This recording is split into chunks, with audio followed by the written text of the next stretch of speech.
গত পরশু মধ্যরাত্রে কিন্তু এই প্রথম সাপ্লিমেন্টারি লিস্ট প্রকাশিত হয়েছে, কিন্তু কতজনের নাম বাদ গেল, কতজনের নামই বা যোগ হলো এখনো পর্যন্ত তা কিন্তু স্পষ্ট নয়। ওয়েবসাইটে তালিকা প্রকাশের পরেও ধোঁয়াশা রয়ে গিয়েছে। বিবেচনাধীনের তালিকায় নাম রয়েছে এমন বহু মানুষ চরম বিভ্রান্তিতে রয়েছেন। বিএলওরা তারাও কিন্তু এই প্রথম সাপ্লিমেন্টারি লিস্ট প্রকাশের পর যথেষ্ট ধন্দে।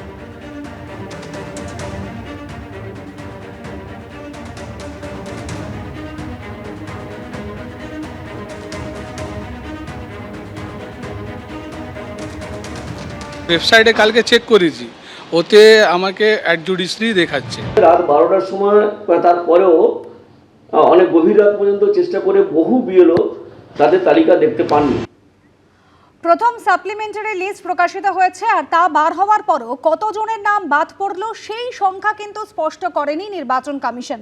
তাদের কাজ হচ্ছে জুডিশিয়াল অফিসারদের কাছ থেকে যা আসবে তা প্রকাশ করা, এমনই মন্তব্য সিইও। আমাদের কাজ আছে শুধু পাবলিশ করা, প্রকাশ করা, যেখান থেকে আসবে জুডিশিয়াল অফিসার থেকে আমরা ওটা নিয়ে পাবলিশ করব। মমতা বন্দ্যোপাধ্যায় কিন্তু ফের সরব হয়েছেন। মধ্যরাত্রেই কেন সাপ্লিমেন্টারি তালিকা প্রকাশিত হলো?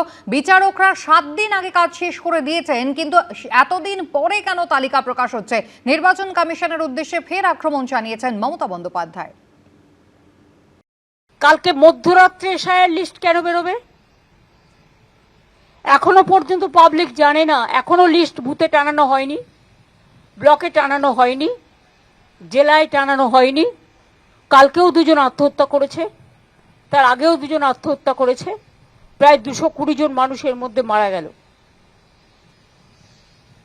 এত ভয়টা কিসের? আর যেটুকু নাম উঠেছে সেটাও মনে রাখবেন আমার কোর্টে কেস করার জন্য। লিস্টটা বের করতে ভয় কেন? নিশ্চয়ই তার মধ্যে স্বচ্ছতা নেই ইলেকশন কমিশনের। স্বচ্ছতা থাকলে এতদিন লাগে একটা, জাজেরা তো অনেক দিন আগেই করে দিয়েছে। তাহলে আপনারা কেন আরো 6 দিন টাইম নিলেন, 7 দিন টাইম নিলেন? আরো কি বাদ দিয়েছেন? একতরফা কি কোনো পলিটিক্যাল পার্টির নাম ঢুকিয়েছেন? সেটা পুরো লিস্ট বেরোলে তবেই বুঝতে পারবো। কমিশনের প্রথম সাপ্লিমেন্টারি লিস্ট নিয়ে ধোঁয়াশা রয়েছে, আবার মানুষকে বিভ্রান্ত করছে কমিশন। আক্রমণে ফিরাদ হাকিম। জুডিশিয়াল অফিসাররা আবেদনের নিষ্পত্তি করছেন, আদালতের ওপরে ভরসা নেই তৃণমূলের। পাল্টা সুকান্ত মজুমদার। মাথা মুন্ডু নেই এসআইআর লিস্টে। সকাল দিয়ে আমি যা দেখে বুঝলাম যে পুরোটাই গোল গোল করে দিয়েছে। কোনো স্পেসিফিকেশন নেই যে কত মানুষ বাদ, কত মানুষ ইনক্লুডেড হলো, যে কত মানুষ এ হলো।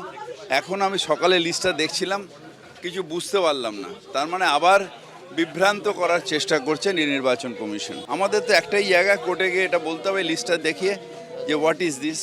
যদিও আমি ফাইনাল বলতে চাই না, আর একটু আমাকে লিস্টটা দেখে নিতে হবে। কিন্তু সকালে যা দেখলাম টিল 5 PM অ্যাডজুডিকেশন মানে কি?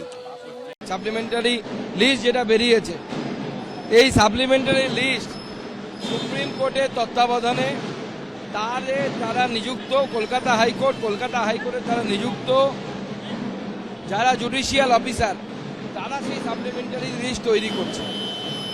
আপনার যদি সুপ্রিম কোর্টের উপর বিশ্বাস না থাকে, কলকাতা হাইকোর্টের উপর বিশ্বাস না থাকে, তাহলে আপনারা ইলেকশন কিভাবে লড়বেন? তাদের আপনাদের পক্ষে ইলেকশন লড়া সম্ভব না। এবিপি আনন্দ, এগিয়ে থাকে, এগিয়ে রাখে।